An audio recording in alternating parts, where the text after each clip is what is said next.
Who's your commander? Good luck. Equip. Move to combat. Resolves. Now, before you attack Does me, anyone have an answer? well played. Good game. Hello everyone, my name is DJ, this is the Jumbo Commander YouTube channel, and we have so much excitement with the new set Modern Horizons. Some people are calling it Commander Horizons or Commander Masters, and I can see why, because there is a wealth of awesome in this set. And I have to start off by focusing on the commander that everyone is fixated on because he is just so good. Urza, Lord High Artificer. Urza Lord High Artificer is 2 blue for a 1/4 legendary human artificer. When Urza enters the battlefield, create a 0/0 colorless construct artifact creature token with this creature gets +1/+1 for each artifact you control. You might recognize this from Karn, Scion of Urza's -2 ability. Let's keep going. You can also tap an untapped artifact you control to add blue to your mana pool. That's very good. You might not have seen this card in Commander, Tolarian Academy, because it's banned. It's very good. It's restricted in Vintage. That's how good this card is. But it adds a blue to your mana pool for each artifact you control. Urza kind of does that. It has you tap all of your artifacts, but it still produces that same amount of blue. Urza is also the card with the ability, so summoning sick artifacts like the construct that it just put onto the battlefield can still tap for blue. That actually creates a lot more shenanigans than we would think. And yet, there's still more on this card. For 5, you can shuffle your library, then exile the top card. Until end of turn, you may play that card without paying its mana cost. You might recognize this ability as a Mind's Desire, without the storm, of course. Now, all of these put together obviously lead to a very powerful commander. But I want to examine just how powerful Urza is, and I want you to understand it so you can build around it or fight against it. See, Magic is a game of resource management, and 2 of the most common resources that we deal with in every single game is mana and cards. Now, what makes Urza so good and so broken is that he has both mana generating ability on him and card advantage on him. This combination makes Urza specifically good as a combo general. He can facilitate the mana production you need to go infinite, to go off, or to reach a critical mass of mana to do what you need to do, and also have the mana outlet to win as well. He really accomplishes exactly what you need, which is why Urza Lord High Artificer is probably going to be a tier 1 CEDH deck.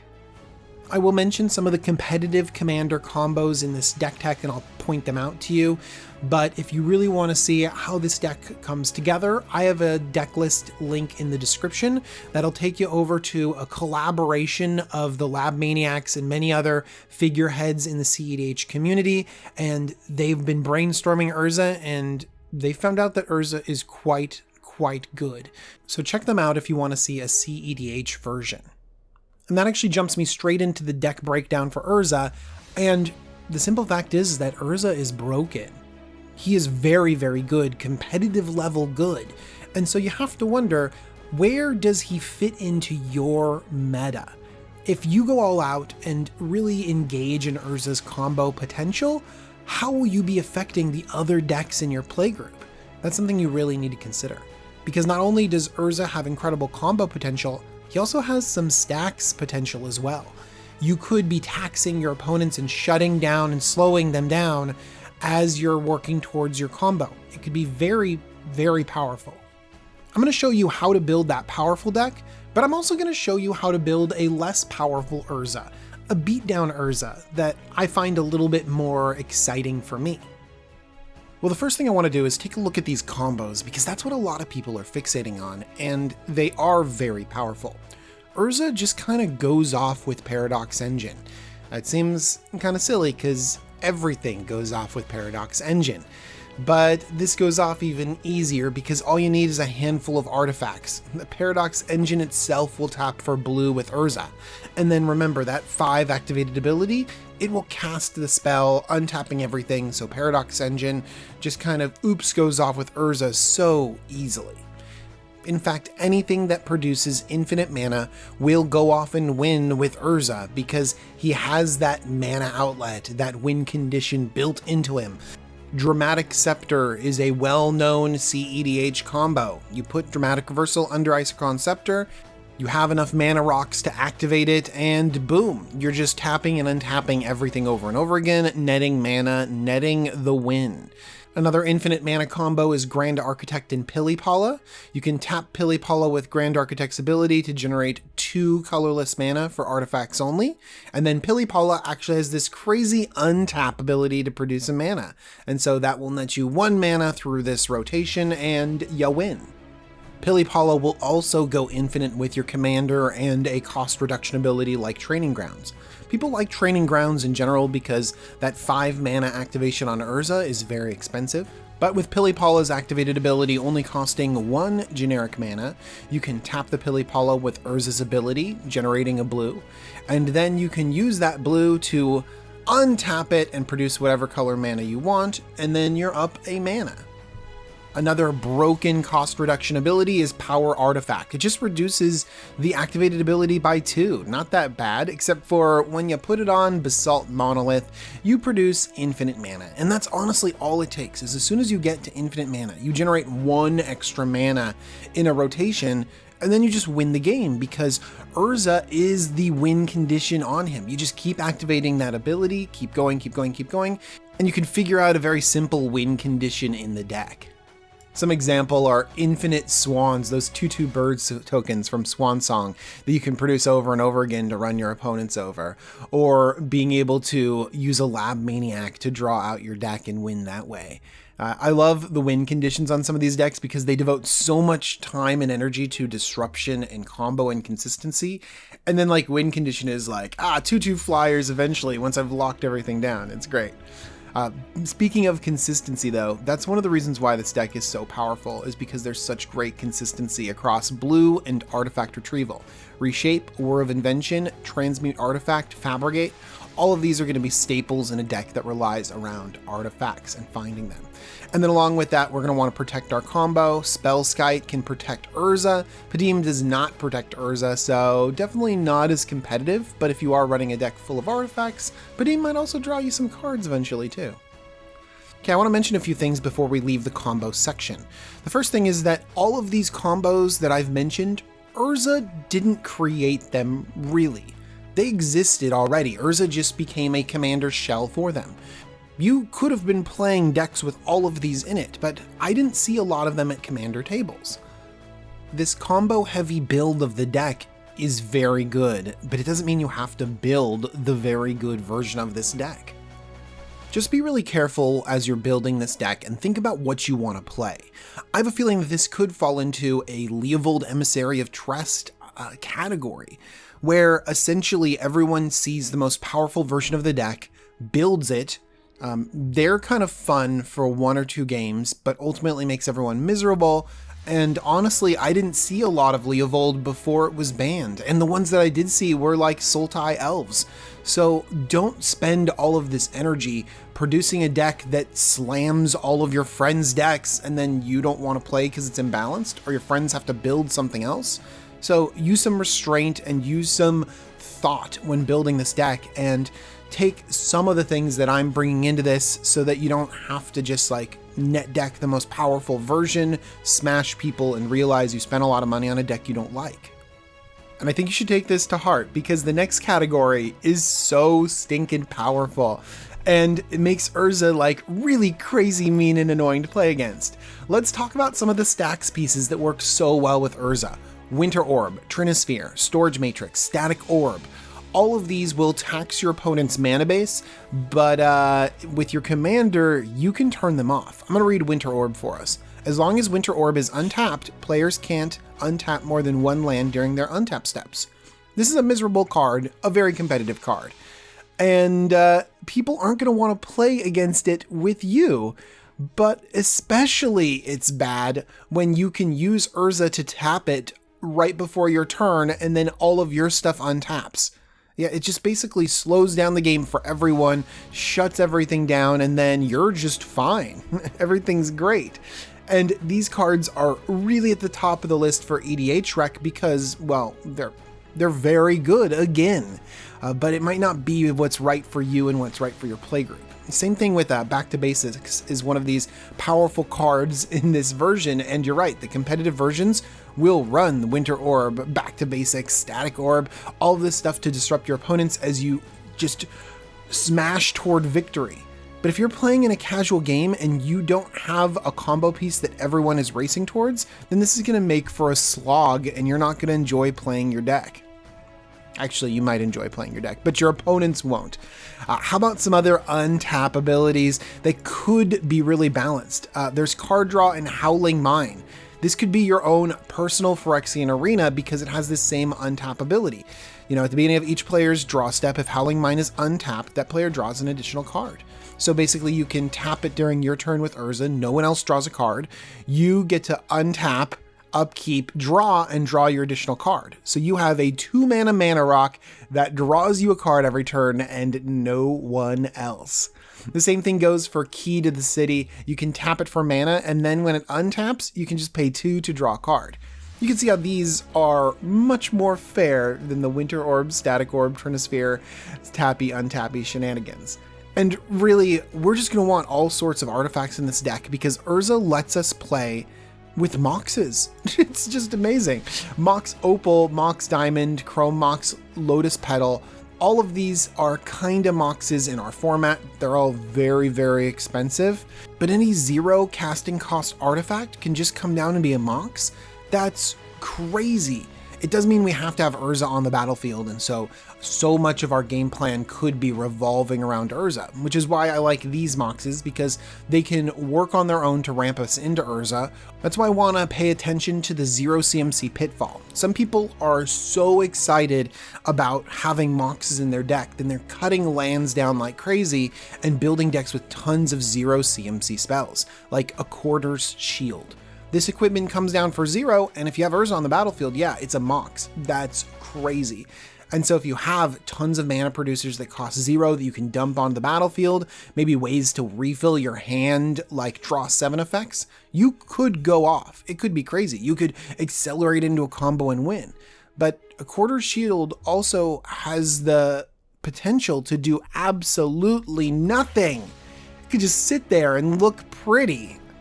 That's why I'm going to really encourage cards like Mishra's Bauble, where if you're playing it and you can't use it as a Mox and you really need to get rid of it, you can just sacrifice it and then draw your next card and really try to churn through your deck. And so I think that these 0 mana artifacts, some people are super tempted by, but they might not push your game forward exactly how you want to.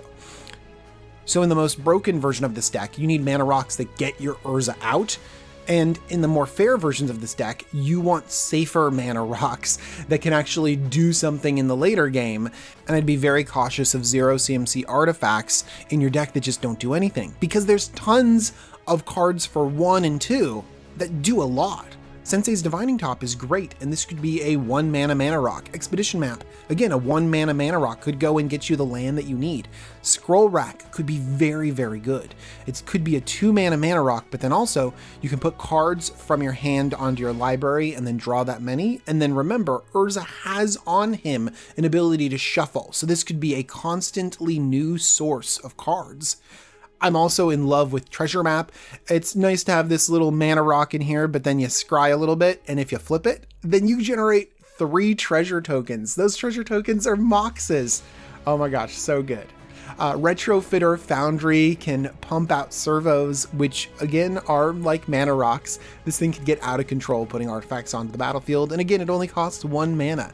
This is something that is not to be in the competitive version because it's just not efficient enough mana-wise. But if you get into the late game and you're making servos and thopters and golems and stuff, I mean, I think that this could be really fun in the beatdown version that I'm a little bit more interested in. And then Codex Shredder is, again, it's just value at 1 mana because you can get a critical piece back into your hand. Also, CDH players loop Codex Shredder with like Time Twister and other, redraw effects to literally mill your opponent out in a single turn. It's pretty fun. And honestly, this is just a scattering of the ones that I like. There are tons of 1 and 2 drop artifacts that will really get you value even if you can't tap them for mana. So you don't need to throw in an Ornithopter because you want to play with the Mox.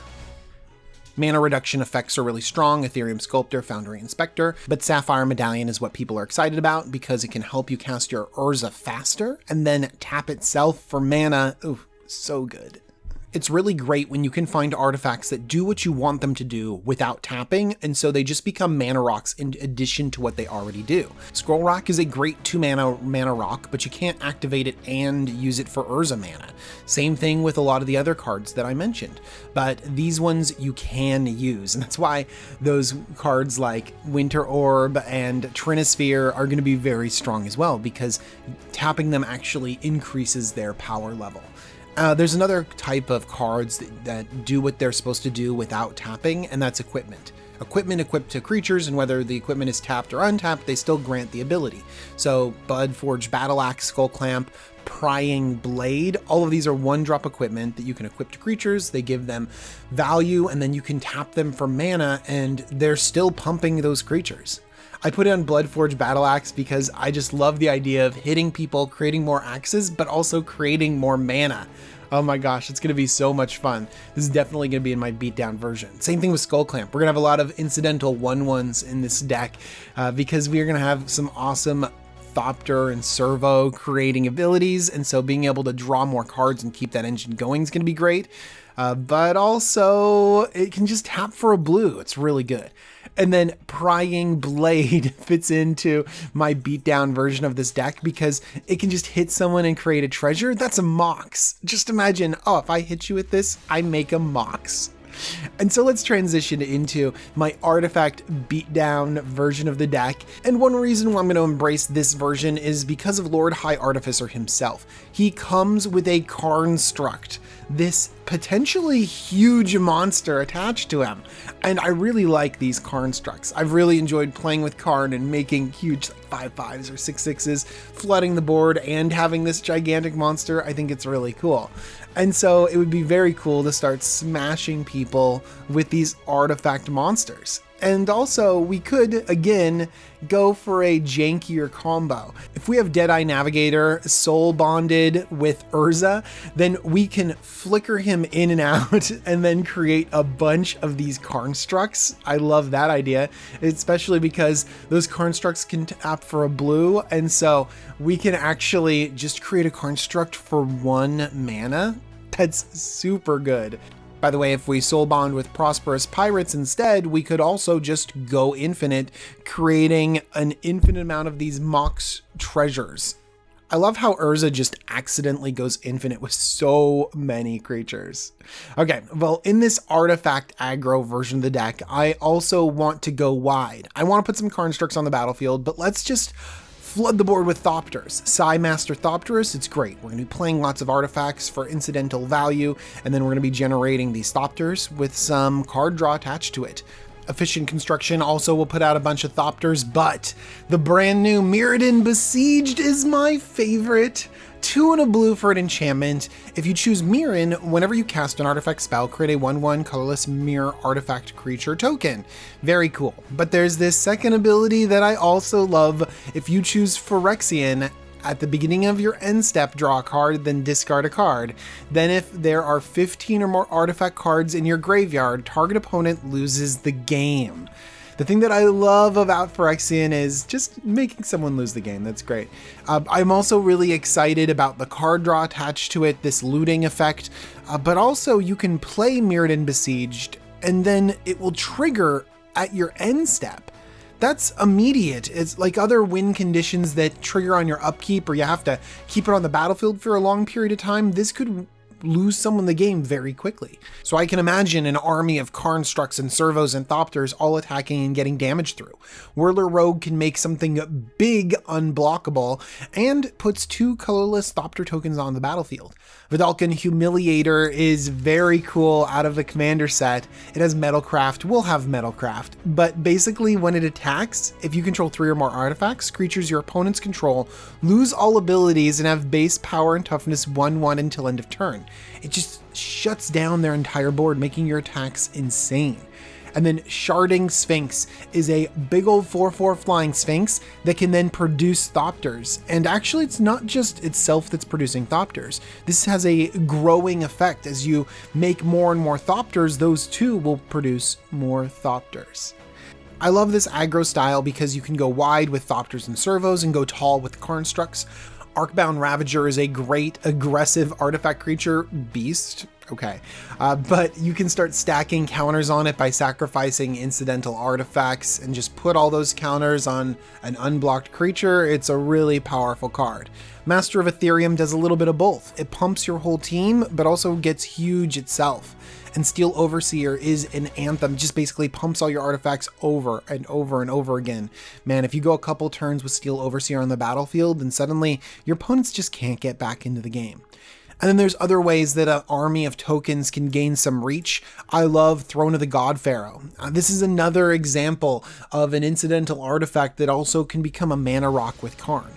At the beginning of your end step, each opponent loses life equal to the number of tapped creatures you control. This can just end the game so quickly, especially if you're attacking with just a handful of Thopters.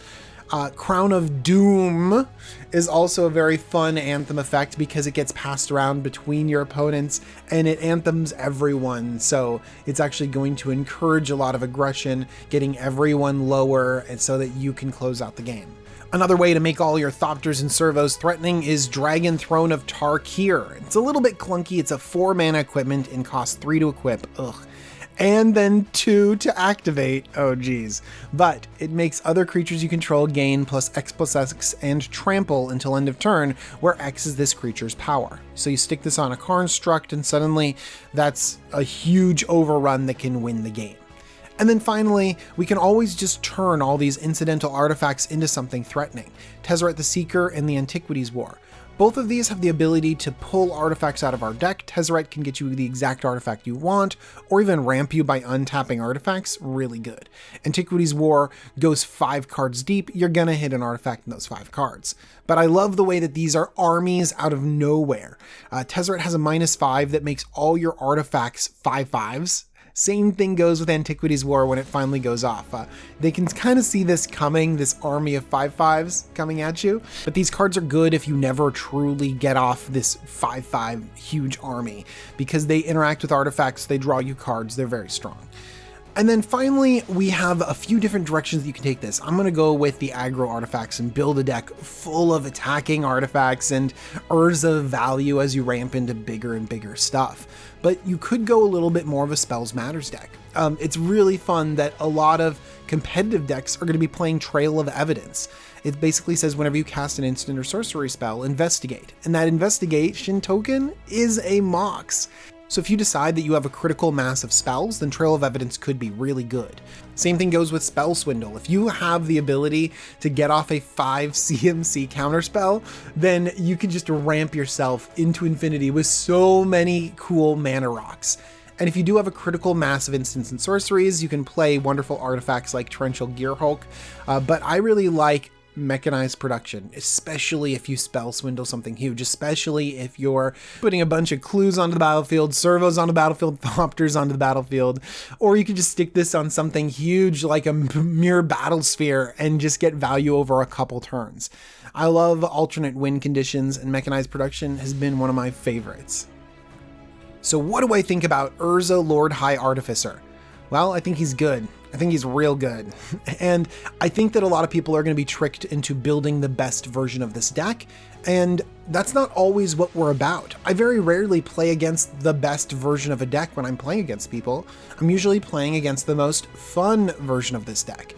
And so if your meta is balanced, where stacks and combo is fun, then play it. You'll have a fun time. If your meta is not balanced to deal with this powerful of a deck, and you want to build Urza, then I highly consider toning him down a little bit, slowing down your combos, not including those Stax cards, so that your deck can be balanced with your playgroup and you can start having a lot of fun. And there's tons of flexibility too, because there's so many different artifacts, and Urza literally combos with an entire card type. I hope this video sparked some ideas. If you do want to see how I built several different lists, you can click on the links in the description, and that'll take you to tcgplayer.com. The CDH version will also take you to tappedout.net, and so you can see how different people build Urza in different ways. I want to thank tcgplayer.com because they sponsor the Jumbo Commander YouTube channel, and so if you want to pick up some of these awesome staples that just belong in Urza, go ahead and check them out. I also want to thank my patrons because they support me every single day. Thank you, patrons. And thank you for watching. I'm actually really curious. Are you going to build Urza? What version of Urza are you going to build? Like, is everyone building the exact same Urza deck? What are you bringing to your Commander playgroup? Let me know in the comments down below. And thank you for watching. We're going to be talking about a lot more Modern Horizon Legends in the near future.